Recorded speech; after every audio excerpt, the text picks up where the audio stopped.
தமிழ்நாடு, கேரளம், ஆந்திரா உள்ளிட்ட மாநிலங்களை உள்ளடக்கிய தென்மண்டல எல்பிஜி எரிவாயு டேங்கர் லாரி உரிமையாளர்கள் சங்கம் நாமக்கலை தலைமையிடமாக கொண்டு செயல்பட்டு வருகிறது. இந்த சங்கத்தில் சுமார் 4500 எரிவாயு டேங்கர் லாரிகள் உள்ளன.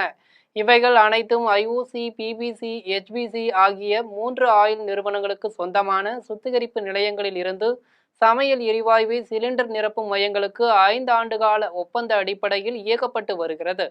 இந்த லாரி உரிமையாளர்களுக்கு கடந்த சில வருடங்களாக 50 கோடி ரூபாய் அளவுக்கு வாடகை பாக்கி வைத்து உள்ளது.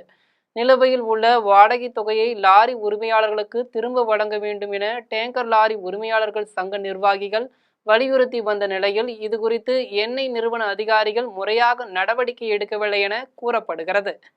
இதனால் இன்று ஐஓசி நிறுவனம் வாடகை பாக்கியை வழங்காததால் 1000 எல்பிஜி எரிவாயு டேங்கர் லாரிகள் லோடு ஏற்றாமல் நிறுத்தப்பட்டு தொடர்ந்து போராட்டத்தில் ஈடுபட்டு வருகிறது.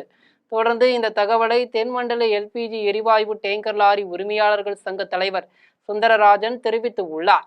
ஏற்கனவே அமெரிக்கா, ஈரான், இஸ்ரேல் போர் காரணமாக சமையல் எரிவாயு தட்டுப்பாடு நிலவியதை அடுத்து டேங்கர் லாரி வேலை நிறுத்தம் காரணமாக சிலிண்டர் தட்டுப்பாடு ஏற்படும் அபாயம் உருவாகியுள்ளது.